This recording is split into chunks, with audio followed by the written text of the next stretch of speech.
Hey y'all, it's your girl Asia, and I'm back with another video. Today we're going to be talking about how your mind is really your only limit and how not to stress out over things you can't control, things you can't change. Not too long ago, one of my managers had asked me, he had pointed out that I don't really get bothered when I'm at work. Like, I might be in an annoying interaction or whatever, and even though it may be annoying in the moment, afterwards I'm usually like, yeah, I'm fine, whatever, moving on to the next, right? And he's just like, how do you do that? And for me, it's just like, I try not to take, especially working in retail, I try not to take things personally when it's coming from these people that I don't know from a hole in the wall, because they don't know me from a hole in the wall. So if they decide to be, rude or whatever, disrespect is different than rude. So if you being disrespectful, we gonna have another conversation, okay? I'm still not gonna try to take it personally, but it's definitely gonna warrant a different response than someone who's just being rude or just seems to be having an overall bad day. Because 9 times out of 10, if they're coming in there and they're upset about something, they're coming to you with an issue, they're most likely more frustrated about the issue than they are at you. So they can do what they want, but I just let it roll off my shoulder, because it's just like, I don't have control over how this person is reacting. I don't have control over whatever situation may be happening. So why am I gonna stress about it? Because it is what it is. Like, literally, it is what it is. If I can't change it and I can only do but so much, I'm just gonna do what I can do and move on with my life. Because once that interaction is done, they're forgotten about in my head, okay? I don't know who they are anymore. And yeah, I was just like, because it's not that serious. Like, one time I got a ticket on my car when it was parked outside the house, and my brother-in-law was like, you seem really calm right now. Like, I'd be pissed. I'm like, yeah, I'm annoyed. It's annoying, and I'm mad that I have to pay this ticket, but what you want me to do? I mean, it's already written. It's on the car. I gotta pay it. Like, there's no way else for me to fix this, especially if it's something that you can't really, what's the word? You can't fight, appeal, something like that. And you know what I'm saying. If it's a ticket that you cannot appeal because, whatever they wrote on it is true, then, if I can't do anything about it, I'm just gonna go ahead and pay the ticket. Like, it is what it is. That $50, I could have been using it for something else, but whatever. Literally, like, if I cannot control it, I am not going to choose to be stressed over it. And if I am being stressed over something I can't control, then I'm losing sight of my mind is my only limit, right? So, and it definitely depends on the mood that you're in and where your headspace is at, because there's been quite a few instances where I feel like I don't even have control of how I'm reacting to a certain situation. But for the most part, I try to remember that your mind is your only limit. Like, literally, anything you decide to feel, or anything that you are feeling, you are deciding to feel. Let's say, for example, you're in a restaurant, right? And they get your order wrong, or they're missing something, or whatever the case is, something that will be an inconvenience and an annoyance. If you're deciding to be upset and to have that change your whole mood, and you carry it onto your day and you ruin the rest of your day, you are consciously making, or maybe consciously or subconsciously, making the decision to be upset over this little thing that happened, over something you didn't have control of. Yes, you can get it rectified or whatever afterwards, which is even more of a reason not to be upset, because of the fact that you can get it rectified.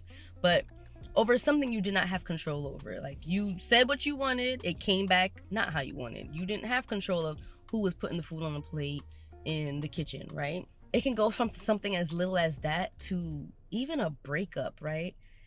Granted, a breakup can be a little more complicated because, feelings are involved. There are a lot of things that are at play, but at the end of the day, whatever your emotional response is to certain things, they're obviously based off of, your past experiences in life, what your current state of mind is.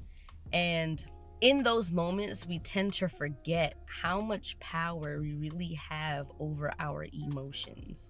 And self-awareness can play a really big role into how we recognize certain emotions that we are feeling or displaying and how we react to them. Granted, yes, in a breakup, you will be sad, you will be angry, you will be frustrated, you will feel all of the feelings, right? But when you sit back and you really think about things, you put your feelings to the side, when you sit back and you look at the facts of the relationship, whatever led up to that breakup, most of the time, it's gonna make sense. Most of the time, you already know that this was not gonna work, or maybe this was not really your person, this was not the right person, right? But sometimes we get stuck on, oh, I've been with this person for X amount of years and blah, blah, blah. But you're like, that shouldn't stop you from, making a decision that will be right for you and the other person. So when it finally happens, obviously we have to go through the feelings, you have to go through grief because you are losing a person that was basically a part of you for a while.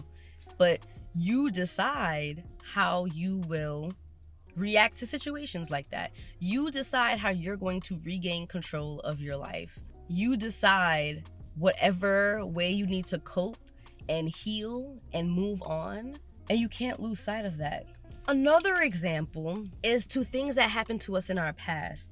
Obviously, as children, or things that have happened in our childhood that may affect us as results, we can only control so much because we can only go based off what we are actually aware of, right?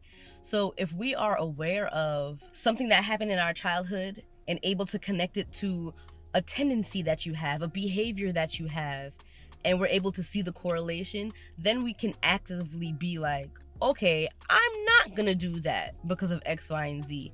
The things that has happened to us in our lives, even traumatic experiences, even though we may not have had control in the moment of those experiences, we certainly have control on how we move forward from them. Your mind is your only limit. If you rewire and restructure how you think about things, and thus changing how you react to things, you can be capable of a lot. You will be capable of a lot. It'll be hard to stop you, not gonna lie. If you are aware that you have the power to basically rewrite your life and rewrite who you are, your identity, who you are as a person, a lot of good things can happen for you. What I'm just trying to say is, if you don't have control over it, don't stress about it. It may cause inconveniences to you. Accept it, handle it, move on. That's it. The second thing, your mind is your only limit. Literally. Anything that you go through in life can be traced back to your brain, your mind, and how you view the world. Because things that happen to us, they're just our perception of things that are happening. One thing can happen to me and to somebody else, the same exact thing, and we can take it two totally different ways because our perception is different. What is perception linked to? Your mind, how you view things. So if you change how you are viewing things, and you're able to change your behaviors based off of your beliefs, you going places. You can get places, okay? That's all I really came here to say, because I just had to get that off my chest. Had to get that off because those are questions I get a lot. And a lot of is realizations that I've been coming to quite frequently in these past few months. And I just thought I'd spread that word to you guys. So let me know down below, are you good at not stressing over things you can't control? And if you're not, why? Also, don't forget, your mind is your only limit. I only said it about 10 million times in this one video, but your mind is your only limit. But anyways, peace.